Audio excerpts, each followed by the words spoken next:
What's up, everybody? This is Tech G back with another video to help you successfully pass the CompTIA A plus 1202 certification. So let's get into it. All right, so let's get something straight right out the gate. A lot of people think IT support is about fixing computers, and yes, that's part of it. But what separates an average technician from a trusted, promotable, professional IT technician is documentation. So if you ever worked in IT, you already know this truth. If it isn't documented, then it didn't happen. And this objective is all about teaching you how IT actually works in the real world, not just how to fix something, but how to track, communicate, manage, and protect information in a professional environment. So with that being said, let's go.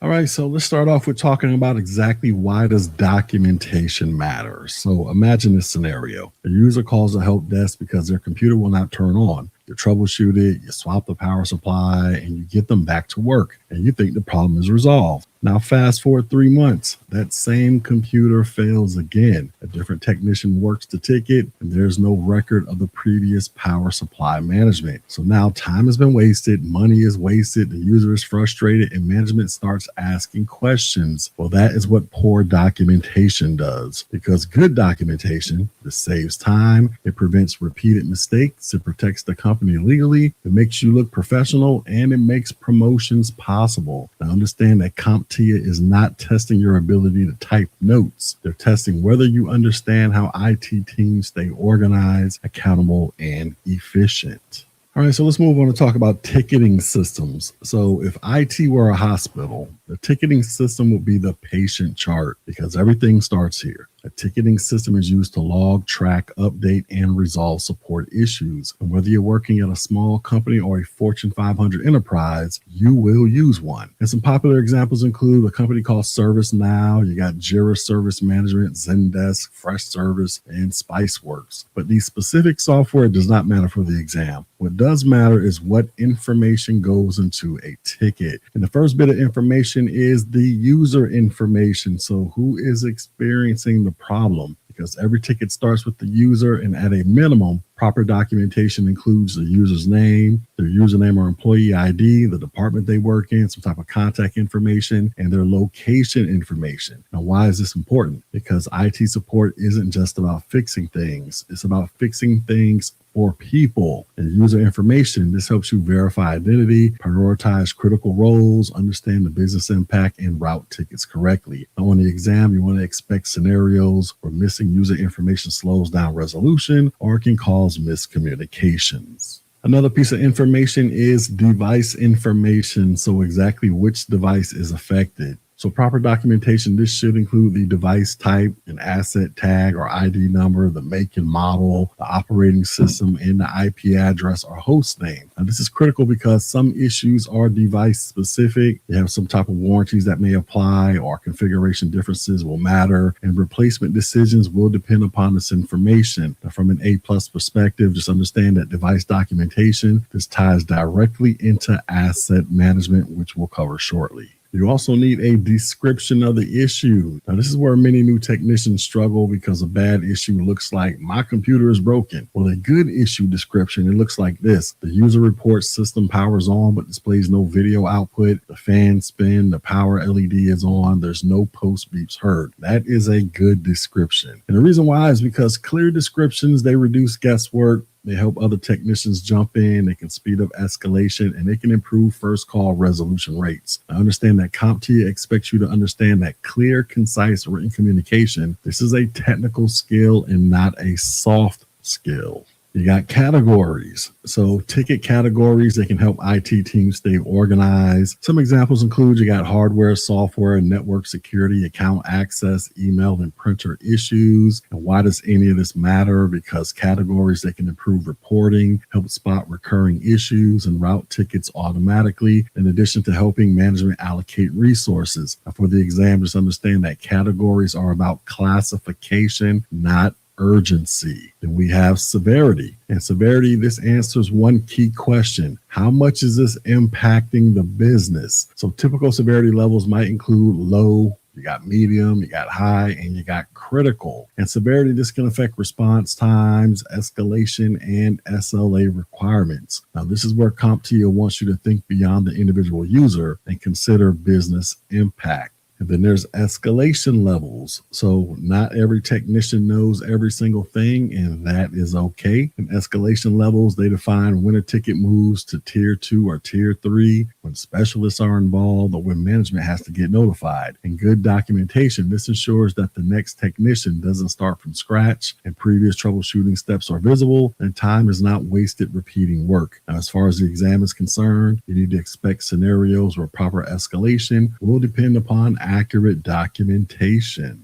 You also have progress notes. And progress notes, these are ongoing updates that are added to a ticket. And they include troubleshooting steps that have been taken, any changes made, any tests performed, and any communication with the user. So an example could be you rebooted the system, you verified the BIOS and detected the SSD, you ran the Windows startup repair, and the issue still persists. Now, why are progress notes important? Well, they show some effort, they prevent duplicated work, and they protect you if something goes wrong later. Now, from a real-world standpoint, just understand that progress notes are your professional paper trail. And then there's issue resolution. So the final step in any ticket is resolution documentation. And this should include the root cause, how you fixed it, any verification steps taken, and user confirmation that everything is A-OK. So an example of this could be you write something like replace the failed SSD, you reinstall Windows 11, you restore the user data from backup, and the user confirmed the system is functioning normally. I understand that CompTIA wants you to understand that closing a ticket without documentation is a failure,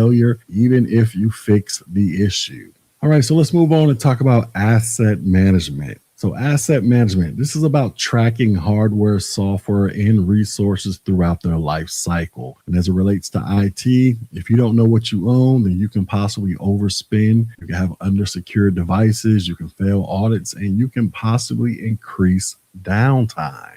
All right, so let's talk about inventory lists. And this is your foundation because inventory lists, they track computers, servers, network devices, mobile devices, printers, and software licenses. An inventory list, they typically include your asset IDs, your make and model, the date you purchased this stuff, any warranty information, and the user that the device is assigned to. Now, this is essential for budgeting, upgrades, and compliance. You also have this thing called CMDB, or Configuration Management Database. And this takes inventory one step further. It doesn't just list your assets, but it shows relationships. So for example, it can show you which server hosts which applications, which switch connects to which router, and which user is assigned to which laptop. Now, CompTIA does not expect you to build a CMDB, but it does expect you to understand what it does and why it matters. You also have asset tags and IDs. So asset tags are physical labels that are attached to devices, and they help identify equipment quickly, prevent theft, track ownership, and link physical devices to digital records. Now, as far as the exam is concerned, just understand that asset tags tie directly into inventory management, ticket documentation, and device tracking. You also have the procurement life cycle. So assets, they go through stages. There's the request stage, approval, purchase, deployment, maintenance, and retirement and disposal. Now, proper documentation, this ensures budget accuracy, compliance, and secure data destruction. And this is especially important in regulated industries. You have warranty and licensing. So documentation should track hardware warranties, software licenses, and renewal dates. And missing this information, this can lead to paying for repairs unnecessarily, software audits and fines, and potential legal risks. Understand that CompTIA, they love scenarios where failure to document your licensing can cause problems, so be prepared for that. You also have assigned users. So every asset should be associated with a specific user, a department, and a location, because this improves security, support efficiency, and responsibility tracking. All right, so let's go ahead and talk about the different types of documentation that CompTIA expects you to recognize. So the first one is called an incident report. And incident reports, they document security breaches, outages, policy violations, and major failures. Basically, they include what happened, when did it happen, who was affected, the actions taken, and any lessons learned. So just understand that incident reports are critical for legal protection and future prevention. You also have what is called an SOP.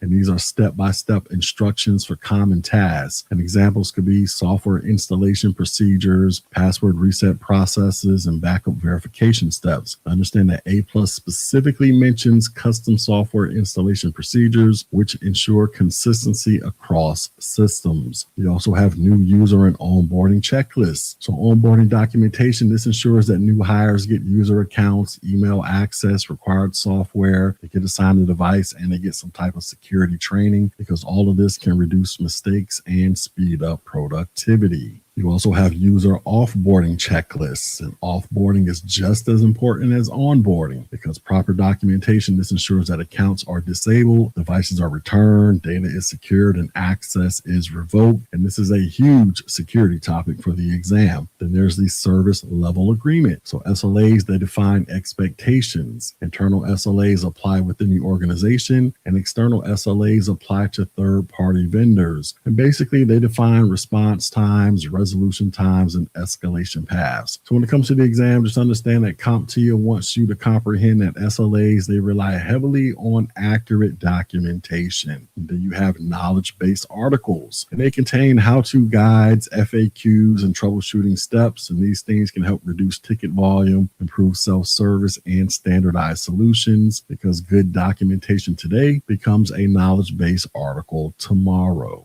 All right, so let me go ahead and wrap all this up. So here is the big takeaway.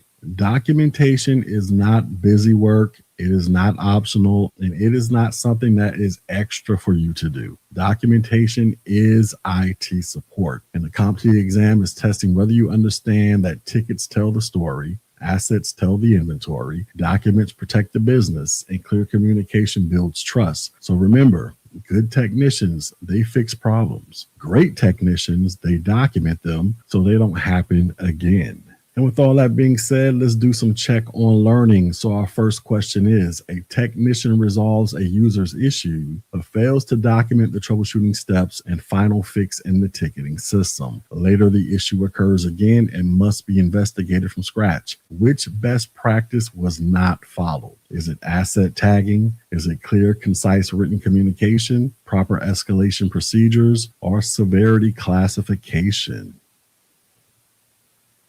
And the correct answer is clear, concise, written communication. So documenting troubleshooting steps and final resolutions in a ticket is a key part of clear, concise, written communication. Progress notes and resolution details. This ensures that future technicians do not repeat the same work and can quickly understand what was already done, because without documentation, time and resources are wasted.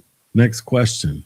Which type of documentation is most useful for ensuring consistent installation of a customized software package across multiple systems? Is this an incident report, a knowledge-based article, a standard operating procedure, or a service level agreement? And the correct answer is, this is a standard operating procedure. So in SOP, this provides step-by-step instructions for performing a task the same way every single time. The CompTIA A+, this specifically references custom software installation procedures as an example of SOP documentation used to ensure consistency, reduce errors, and streamline support processes. And our final question is, an IT department needs to track hardware relationships, assign users, warranty information, and how devices connect to each other. Which system best supports this requirement? Is this a ticketing system, a configuration management database, a knowledge base, or an incident response report? And the correct answer is, this is a configuration management database. So with CMDB, this goes beyond a basic inventory list by tracking assets and their relationships, such as which devices are assigned to users and how systems depend on one another. And this information is critical for troubleshooting, change management, and business continuity planning.